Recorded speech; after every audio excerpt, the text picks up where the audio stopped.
मैं सिद्धांत सहगल, वैदिक एंड केपी एस्ट्रोलॉजर, अस्त ग्रह कंबस्ट प्लैनेट्स को लेकर हाजिर हूं आपके सामने। अस्त ग्रह पर वीडियो बनाने के लिए मुझसे कई मित्र शायद कई सालों से कह रहे थे, लेकिन एक चलताऊ सा वीडियो बना देने का मूड मेरा नहीं था, क्योंकि अस्त ग्रह का कॉन्सेप्ट जो है बहुत कठिन है और बहुत समझदारी से समझने वाला सब्जेक्ट या विषय है। अस्त ग्रह की या कंबस्ट ग्रह की ये बड़ी चलताऊ सी व्याख्या है कि सूर्य के साथ जो भी ग्रह एक निश्चित डिग्री के अंदर आते हैं वो अस्त कहलाते हैं। इसका दूसरा पहलू ये है कि सूर्य के साथ शनिदेव जब आते हैं तो अस्त तो होते हैं शनिदेव, लेकिन सूर्य के साथ शनि का ये कॉम्बिनेशन सूर्य के गुणों को भी बिगाड़ देता है। ये एक बहुत ही सूक्ष्म बिंदु है जिसे ज्योतिष सीखने वालों को दिमाग में रखना बहुत जरूरी है। और सूर्य के साथ अगर राहु आ जाते हैं या केतु आ जाते हैं तो आपको यहां फिर यह समझना होगा कि राहु अस्त नहीं होते, केतु अस्त नहीं होते। सूर्य का राहु के साथ आ जाना सूर्य ग्रहण का दोष बना देता है। और यहां उल्टा कहूं अगर कि सूर्य ही अस्त हो जाता है राहु के प्रभाव से, क्योंकि जब ग्रहण लगेगा तो सूर्य देव दिखाई देना बंद हो जाते हैं। सूर्य के साथ केतु का होना भी ग्रहण दोष ही बनाता है और सूर्य के गुणों को खराब करता है। ये अस्त ग्रहों का दूसरा पहलू है। मैं आपको ये भी बताऊंगा कि कौन सा ग्रह कितनी डिग्री में सूर्य के साथ अस्त होता है और अस्त होने के फल किस लग्न के लिए क्या फल देते हैं। और शनि सूर्य का कॉम्बिनेशन, सूर्य राहु का कॉम्बिनेशन और सूर्य केतु का कॉम्बिनेशन अगर आपकी कुंडली में आता है या मिलता है तो आपको क्या फल मिलते हैं। ये वीडियो थोड़ा सा बड़ा हो सकता है, थोड़ा सा, बहुत ज्यादा बड़ा नहीं, लेकिन थोड़ा सा बड़ा हो सकता है, लेकिन ज्योतिष सीखने के इच्छुक व्यक्तियों के लिए ये वीडियो बहुत महत्वपूर्ण होने वाला है। आगे बढ़ने के पहले हमें यह समझ लेना होगा या जान लेना होगा कि कौन सा ग्रह सूर्य के कितने करीब आता है तो उसे अस्त ग्रह माना जाता है। तो चंद्रमा सूर्य के 12 डिग्री के अंदर आ जाता है तो अस्त कहलाता है। मंगल 17 डिग्री के अंदर आ जाता है तो अस्त कहलाता है। बुध 14 डिग्री, और जब बुध वक्री होता है तो 12 डिग्री के अंदर अस्त कहलाता है। सूर्य और बुध पर अलग से मैं व्याख्या करूंगा। शुक्र सूर्य के साथ 10 डिग्री के अंदर आ जाए तो अस्त ग्रह कहलाता है, और शुक्र वक्री हो तो 8 डिग्री के अंदर अस्त हो जाता है। बृहस्पति सूर्य के 11 डिग्री के अंदर अगर आ जाता है तो अस्त कहलाता है, और शनिदेव 15 डिग्री के अंदर आ जाते हैं सूर्य के साथ तो अस्त ग्रह कहलाते हैं।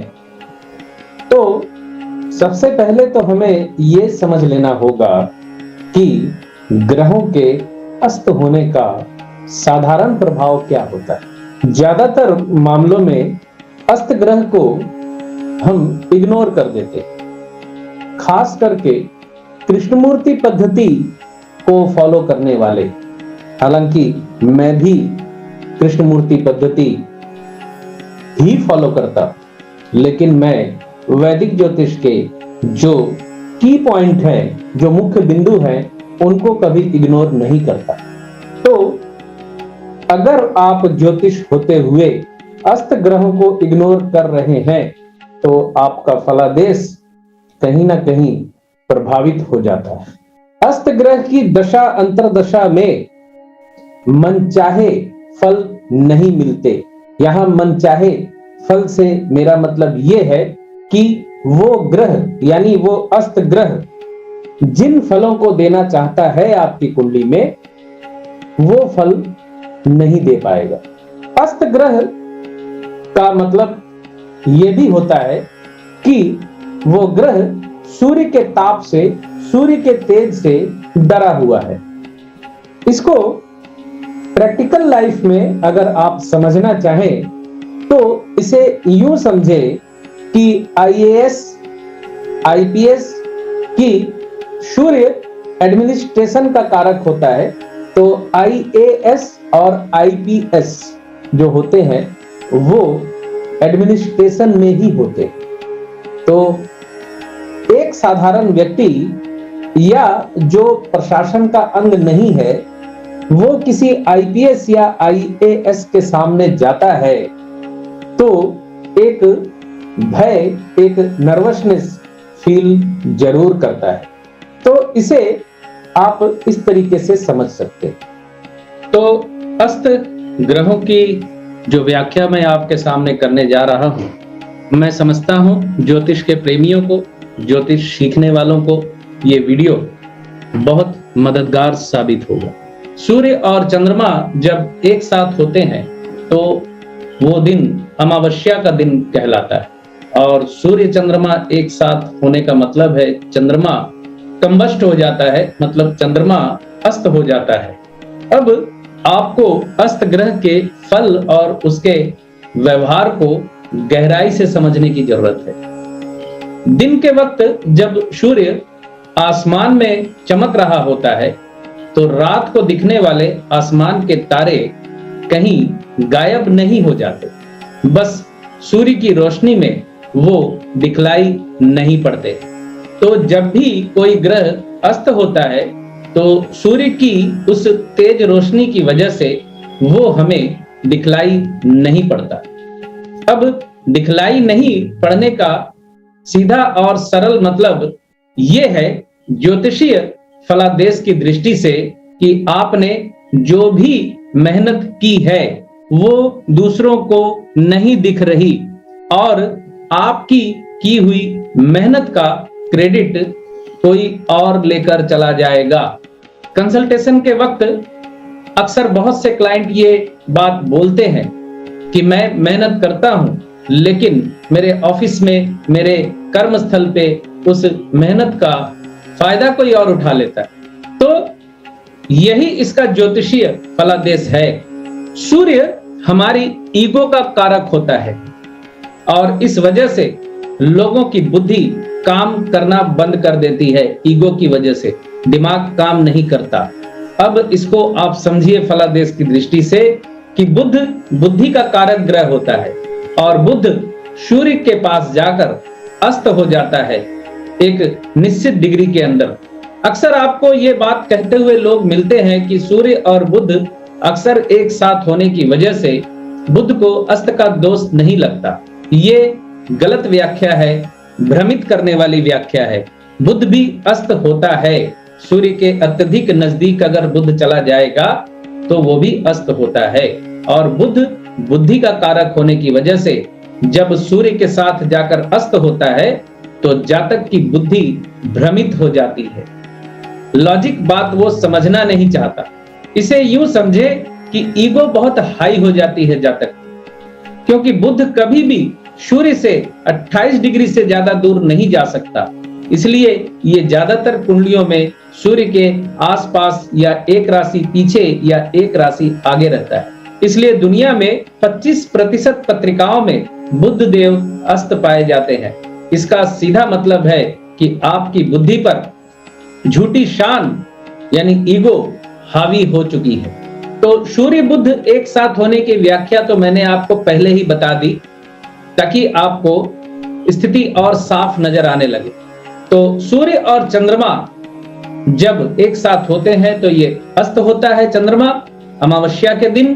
तो चंद्रमा किन चीजों का कारक है उस पे ध्यान दीजिए। जैसे चंद्रमा माता का कारक है, चंद्रमा मन का कारक है। तो इन दो चीजों पे ज्यादा प्रभाव पड़ेगा और आपकी जन्म कुंडली के अनुसार चंद्रदेव किस भाव के लॉर्ड है, जैसे मेष लग्न में चंद्रमा चौथे भाव के लॉर्ड है, तो चंद्रमा अगर अस्त होगा तो माता के स्वास्थ्य और आपके मन यानी आपके आत्मविश्वास पे बुरा प्रभाव पड़ेगा। आप अक्सर छोटी छोटी बातों से घबरा जाने वाले व्यक्ति बन जाएंगे। सूर्य चंद्र अस्त का फल आपको बताने के बाद आइए मैं आपको सूर्य और मंगल के कंबस्ट पर रोशनी डालने की कोशिश करता हूं। यानी सूर्य देव के साथ मंगल देव अगर एक ही राशि में आ जाते हैं तो वो अस्त कहलाते हैं।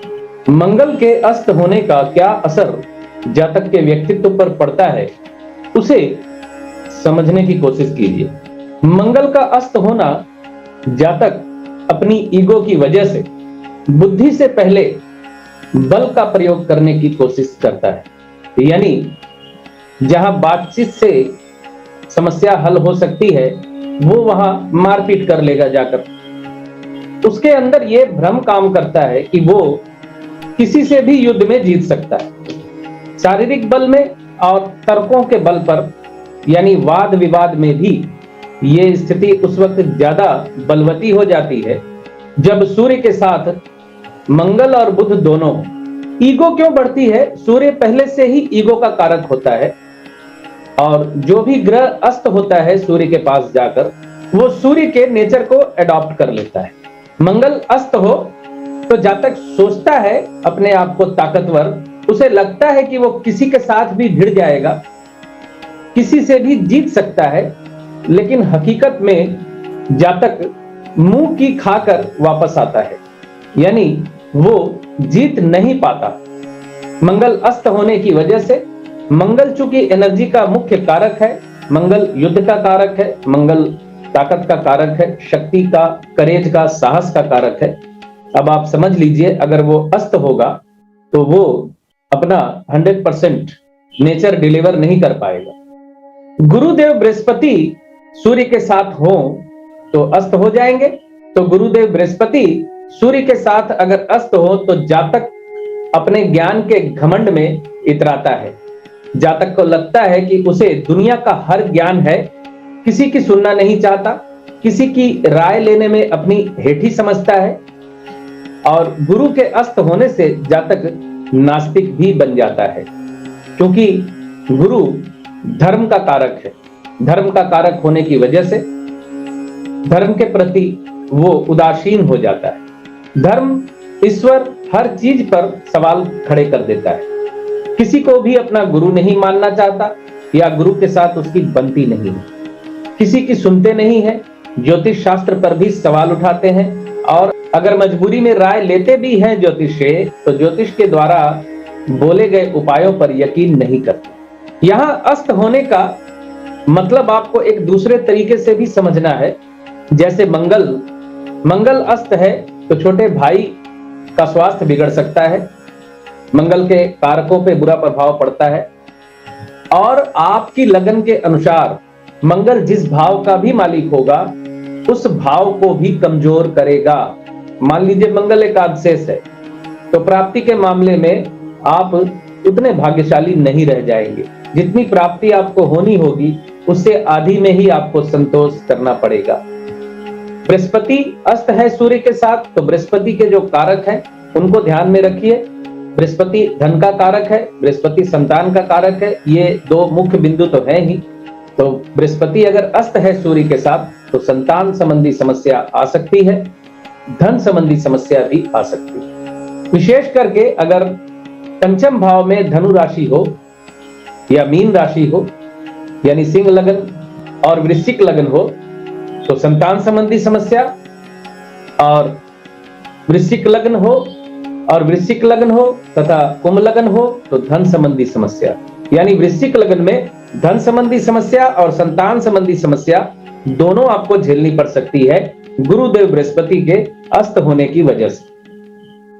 सूर्य के साथ शुक्र कंबस्ट हो और सूर्य के साथ शनि कंबस्ट हो यानी अस्त हो तो उसका क्या प्रभाव पड़ता है आइए उस पर चर्चा करते हैं। शुक्र अगर अस्त हो सूर्य के साथ होते हुए तो जातक को शारीरिक सुख का अभाव होता है तथा प्रेम प्रसंगों और महिलाओं के पीछे अपना बहुत सारा समय व धन खराब कर देता है या खर्च कर देता है। खेल कूद में, क्रिकेट में, आईपीएल में आजकल तो लगता है, आप जानते ही हैं, इसमें सट्टा लगाता है और हारता है, अपने धन का नुकसान करता है। शुक्र के अस्त होने का मतलब है दाम्पत्य जीवन में शारीरिक संबंधों पे बुरा प्रभाव पड़ता है, जीवन में सुख का अभाव, नींद की कमी देखी जा सकती है। शुक्र जिन चीजों का कारक है उस पर भी ध्यान देना है आपने। जैसे शुक्र सुख का कारक है, शुक्र यौन संबंधों में शक्ति का कारक है, तो शुक्र अगर अस्त हो तो जातक शीघ्र पतन का रोगी भी हो सकता है। प्रेम प्रसंगों का अभाव होता है ऐसे जातक के जीवन में, यानी महिलाओं की संगत के लिए वो तरस जाता है, इसी वजह से वो पैसा खर्च करता है महिलाओं के पीछे। शुक्र अगर अस्त हो तो जातक की पत्नी का स्वास्थ्य प्रभावित होता है, विशेष करके शुक्र की महादशा या अंतरदशा शुरू हो जाए अगर तो जीवन साथी यानी जातक की पत्नी के स्वास्थ्य को लेकर चिंता बनी रहती है। और सिंपली आपको यह भी समझना है कि शुक्र जिस भाव का लॉर्ड है उस भाव में भी कमी आएगी। मान लीजिए आपकी वृष लगन है, शुक्र अस्त है, तो आत्मविश्वास में कमी महसूस होगी। आपकी वृष लगन है, शुक्र अस्त है, तो नौकरी मिलने में आपको समस्या होगी। आपकी मेष लगन है और शुक्र अस्त है तो धन संबंधी समस्या, आपके जीवन साथी को समस्या, विशेष करके आपकी पत्नी को। मिथुन लगन है आपकी तो प्रेम संबंधों में समस्या, प्रेम संबंधों में सफलता नहीं मिलती, नींद की कमी सताती।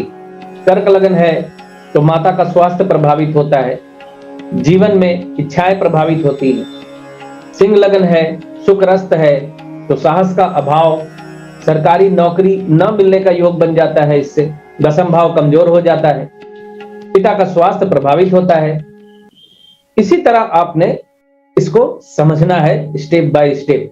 जहां तक मैं बता चुका हूं, मैं समझता हूं, कन्या से मीन तक अब आप खुद ही समझ जाएंगे कि किन किन समस्याओं से सामना हो सकता है शुक्र के अस्त होने पर।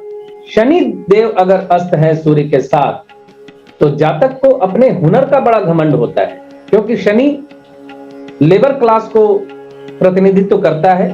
तो जो मिस्त्री होते हैं, जैसे किसी को गाड़ी बनानी आती है, किसी को कोई मशीन बनानी आती है, तो ऐसे जातक को अपने हुनर का घमंड तो होता ही है। ईगो में पड़कर वो सही समय पर अपना काम कभी खत्म नहीं करता और उसे ये लगता है कि उसके लिए ये चुटकियों का काम है, और इसी गलतफहमी में वो असफल होकर रह जाता है। हर काम में देर करता है और उसे वक्त पर पूरा नहीं करता। हुनर का घमंड की पॉइंट है जिसपे आपने ध्यान देना है इसके फलादेश को समझने के लिए। शनि देव कर्म के कारक होते हैं तो कर्म पे इफेक्ट पड़ेगा। शनि अगर अस्त है तो काम धंधा मिलने में भी प्रॉब्लम हो जाती है। एक तो अपने हुनर के घमंड की वजह से काम ठीक से नहीं करेगा तो लोग आना बंद कर देंगे, ये भी एक समस्या खड़ी हो जाती है। हाँ, यहां एक चीज आपको अब और समझनी है कि सूर्य के साथ शनि देव अस्त तो होते हैं, लेकिन सूर्य भी खराब हो जाता है। यानी शनि देव का संबंध सूर्य से जब बनता है तो सूर्य के कारकों में भी समस्या आ जाती है, सूर्य भी बुरा फल देने लगता है।